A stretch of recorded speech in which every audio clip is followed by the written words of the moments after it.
Olá! O governo federal anunciou o Plano Safra 2024-2025 para a agricultura familiar e para a agricultura empresarial nesta quarta-feira, 3 de julho.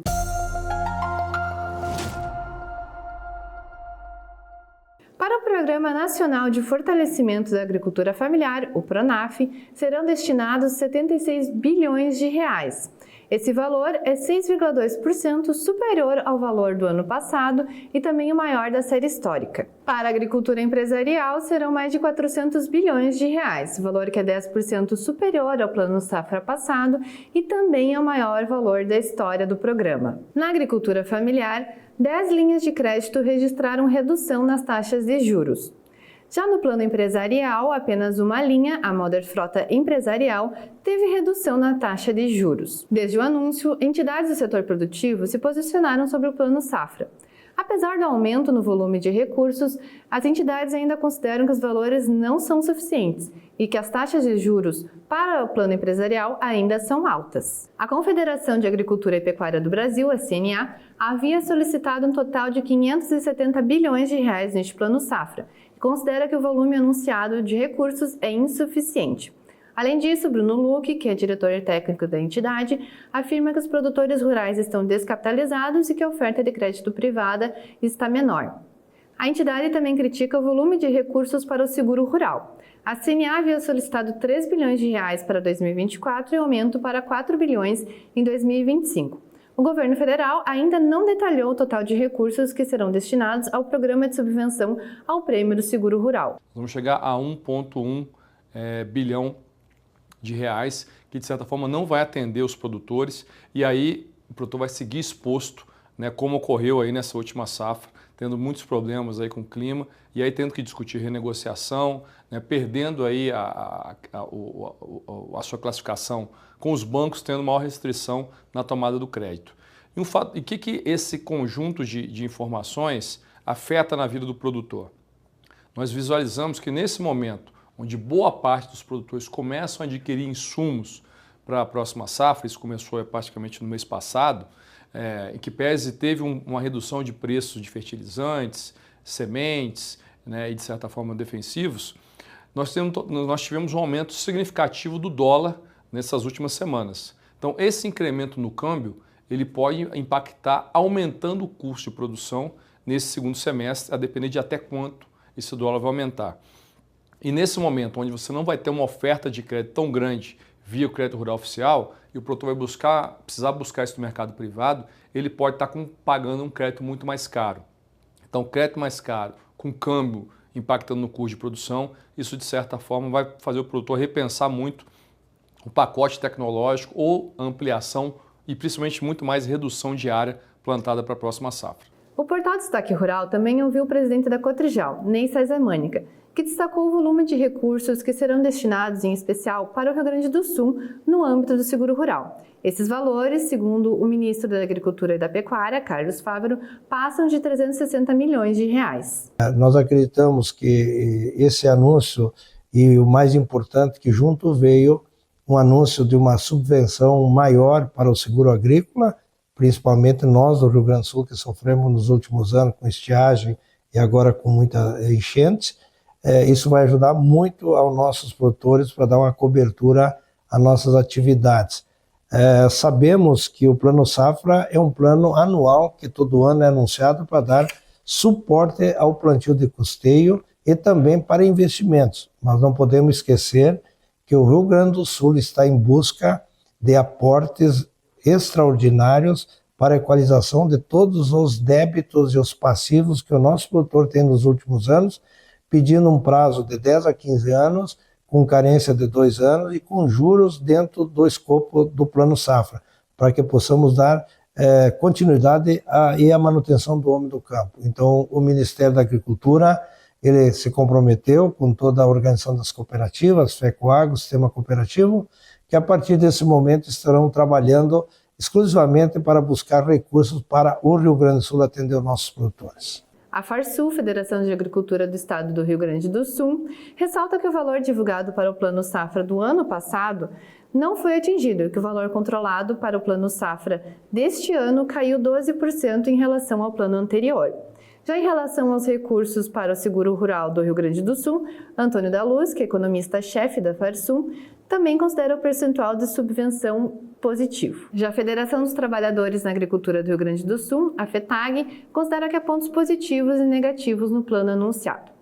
A principal preocupação da entidade é quanto ao enquadramento do Pronaf, que foi mantido, e também quanto ao valor de financiamento para investimentos. A entidade afirma que os 250 mil que foram anunciados não atendem às necessidades da agricultura familiar. Eu converso agora com José João Prieto, coordenador do ramo agro do Sistema OCB, Organização das Cooperativas Brasileiras, sobre o anúncio do Plano Safra. João, como a OCB e o setor produtivo avaliam o anúncio do Plano Safra 2024-2025? Vamos começar então até na ordem de divulgação, né? Primeiro, pelo Plano Safra da Agricultura Familiar.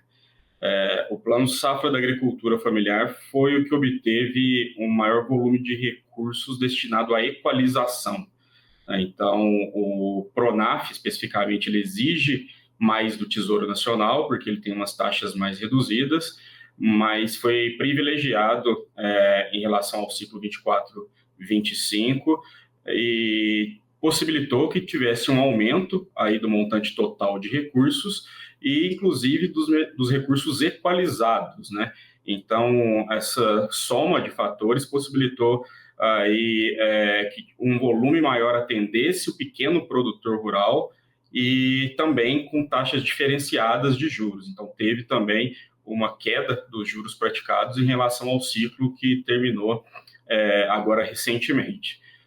Passando para as cooperativas especificamente, teve uma questão positiva que o governo divulgou na data de ontem, que foi a possibilidade de um fundo garantidor de operações para aquelas cooperativas de pequeno porte, né? Aquelas cooperativas mais incipientes, que muitas vezes ela não tem uma garantia real e, ao ir até uma instituição financeira, acaba não conseguindo o financiamento por conta dessas garantias.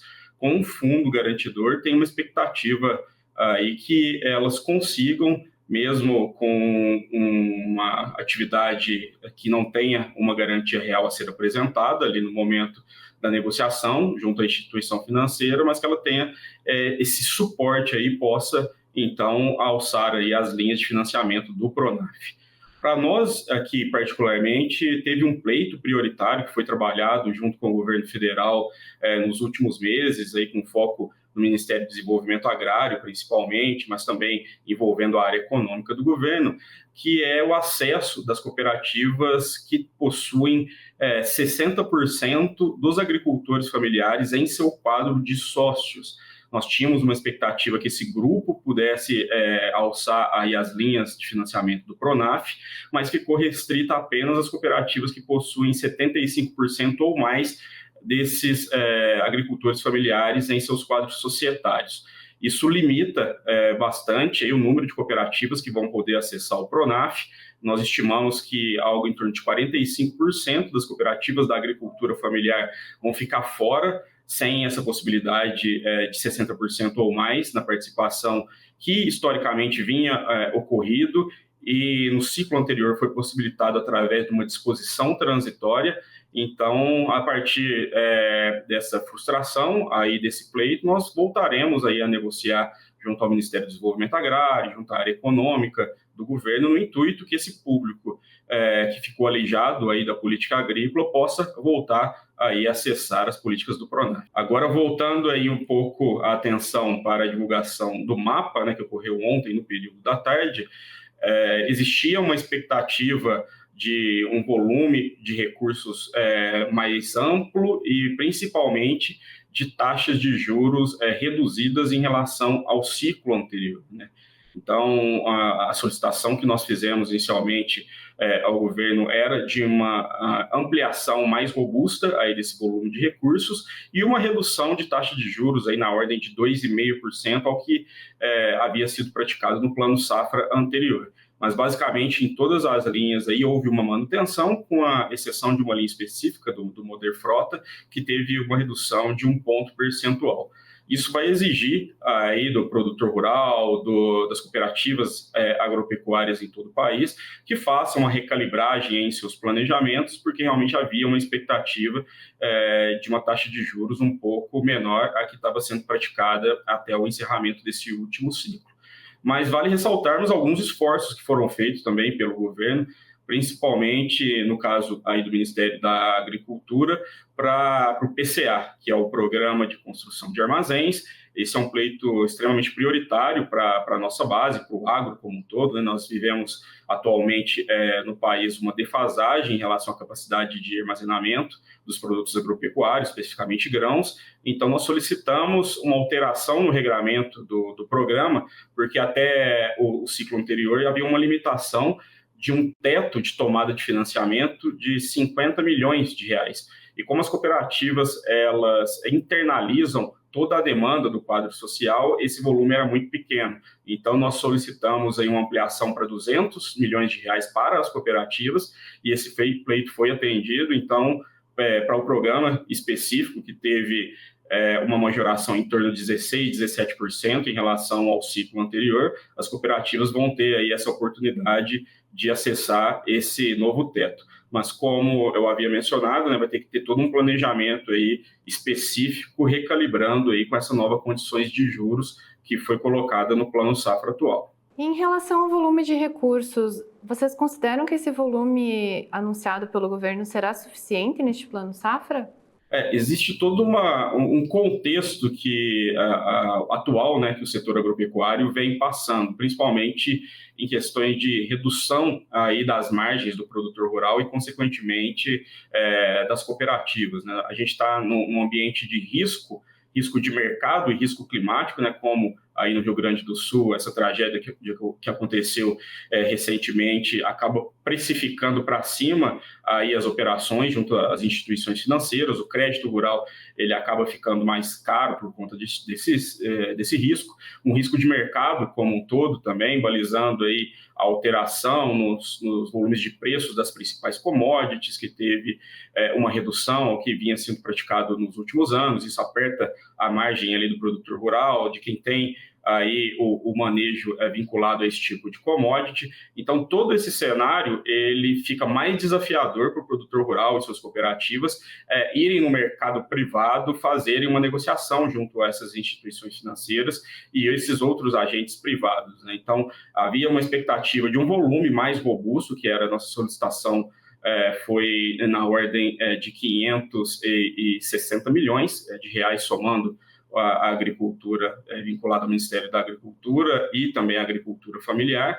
Então, esse volume ficou aquém dessa pedida e a gente fez toda essa estruturação, pedimos esse maior volume justamente levando em consideração esse novo contexto, né? Então, havia, por parte da nossa base, uma expectativa dessa robustez maior de recursos disponibilizados. Existia também uma demanda de ampliação nos recursos para o seguro rural. Essa demanda ela foi atendida pelo governo neste Plano Safra? Na oportunidade do lançamento ontem, não houve uma divulgação ampla aí para o PSR, né, que é o Programa de Subvenção ao Prêmio do Seguro Rural.